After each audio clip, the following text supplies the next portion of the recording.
Bienvenue à toutes et à tous pour cette exploration. Aujourd'hui, on se penche sur des sources assez denses, le Ethical Hackers Handbook et le cours associé, le Complete Ethical Hacker Course. Ces documents nous emmènent vraiment au cœur du hacking éthique. Ouais, un domaine passionnant qui mélange technique pure et grosse responsabilité en fait. Notre objectif, c'est de décrypter un peu tout ça. Les concepts clés, les méthodes utilisées par ces hackers éthiques, et puis pourquoi c'est si important aujourd'hui.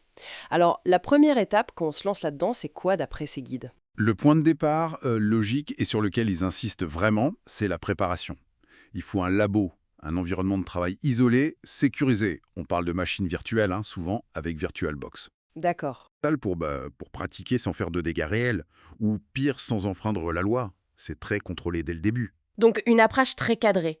Et au-delà de l'aspect technique de l'environnement, quelle est la démarche générale, la méthode? Alors là, on touche vraiment à l'aspect éthique du terme. Le manuel y détaille une méthodologie assez précise, très structurée. C'est ce qui fait la différence avec le piratage malveillant, quoi. D'accord. Ça commence par la reconnaissance. D'abord passive, on collecte des infos sans se faire voir. Ensuite, le balayage. Là, c'est actif.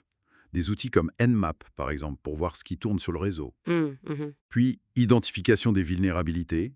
Après ça, la phase critique, obtention d'accès. C'est là que des outils comme Metasploit entrent souvent en jeu. Et enfin, maintien de l'accès si besoin, et surtout la fin, le rapport, un compte-rendu détaillé pour le client qui explique les failles et comment les corriger. C'est vraiment une feuille de route complète, cette méthodologie. Tout à fait. Ça encadre toute l'activité. Alors, entrons un peu plus dans le concret. Quelles techniques spécifiques sont abordées? Le manuel parle des attaques sur les réseaux Wi-Fi, par exemple. Oui, et ça c'est un domaine très parlant pour beaucoup de monde.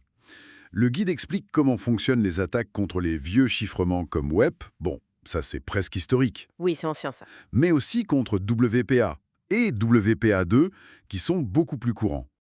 L'idée, en gros, c'est de capturer ce qu'on appelle le handshake. Le handshake, la poigne de main initiale. Exactement, l'échange au début de la connexion Wi-Fi. Et une fois qu'on l'a, on essaie de craquer le mot de passe hors ligne. Souvent avec des listes de mots, des word lists, parfois générées avec des outils comme Crunch d'ailleurs. Comprendre ça, c'est déjà un pas pour mieux se protéger, j'imagine. Exactement. C'est la première étape pour sécuriser son propre réseau. Et il n'y a pas que le Wi-Fi. Il est question aussi des attaques man in the middle. MITM, c'est ça? Ah, les attaques à MITM, oui. Celles-là, elles sont particulièrement vicieuses, disons. Elles exploitent la confiance qu'on a dans le réseau. L'attaquant, en gros, il s'intercale discrètement entre deux personnes ou entre une personne et un site web qui pensent communiquer directement. D'accord. Et comment on fait ça? Le manuel cite des outils comme ARPSproof ou des frameworks plus complets comme MITMF.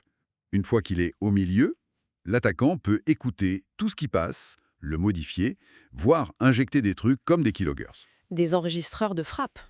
C'est ça.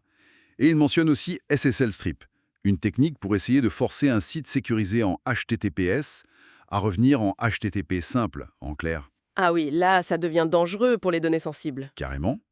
Ça montre bien qu'il faut être vigilant sur le petit cadenas HTTPS dans le navigateur. Et on voit que la technologie est au cœur, mais est-ce que le facteur humain est pris en compte aussi? Ah ben oui, et comment? Le manuel insiste beaucoup là-dessus. L'ingénierie sociale, L'art de la manipulation ensemble. c'est exactement ça.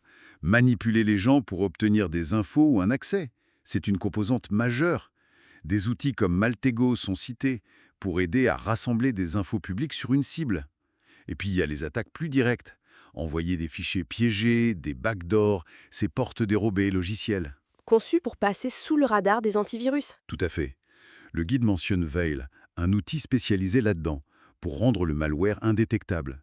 L'humain, ça reste souvent le maillon faible, hein. Face à tout ça, quelles sont les défenses mises en avant alors? Puisque c'est le but final. Oui, la défense, c'est l'objectif. Le manuel couvre les bases essentielles. Utiliser un VPN pour chiffrer son trafic, bien vérifier le HTTPS, Les bonnes pratiques habituelles, quoi. voilà. Et bien sûr, l'hygiène numérique. Mot de passe fort, authentification à deux facteurs partout où c'est possible. Mais ce qui est intéressant aussi, c'est qu'il aborde la création d'outils maison, en Python par exemple. Ah oui, d'accord. Pour faire quoi? Pour l'audit ou la défense. Créer des petits scripts pour changer son adresse MAC, scanner son propre réseau, ou même comprendre comment marche un keylogger pour mieux le repérer.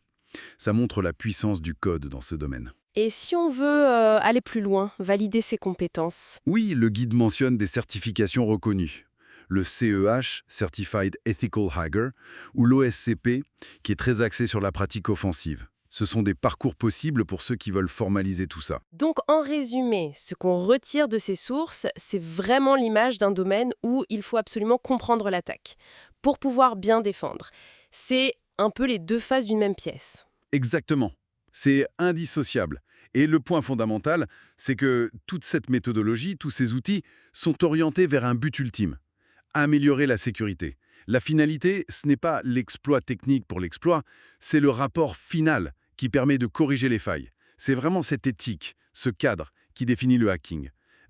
Éthique. Et pour finir, il y a un dernier outil mentionné qui fait un peu froid dans le dos quand on y pense, BEF, le Browser Exploitation Framework. Ah oui, BEF. Un outil capable, si je comprends bien, de hameçonner le navigateur de quelqu'un qui visite une page piégée, et après, l'attaquant peut exécuter du code, voir ce qui est tapé, voler des identifiants de session. C'est ça, il prend le contrôle du navigateur en quelque sorte. Quand on réalise à quel point notre navigateur est central dans nos vies numériques aujourd'hui, ça pose question, non? Sur la confiance qu'on lui accorde et sur cette course sans fin entre ceux qui attaquent et ceux qui défendent nos outils du quotidien.